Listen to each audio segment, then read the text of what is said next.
look like you're carrying the whole world on your shoulders." It wasn't an accusation. The beginning of the end didn't happen in some big, dramatic moment. It happened on a random Tuesday, in a small, quiet bookstore I ducked into to get out of the rain. It had been a really brutal day.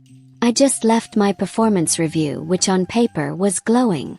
But I spent the whole hour just convinced I was about to be fired, my heart hammering against my ribs.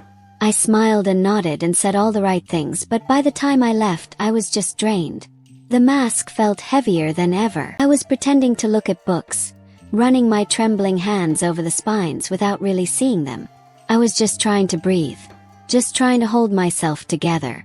An older woman, the owner of the shop, was shelving books nearby. She had these kind eyes and this really gentle energy about her. She glanced over at me, not like she was being nosy, just observing. She smiled softly and said, "You know, it's all right to rest.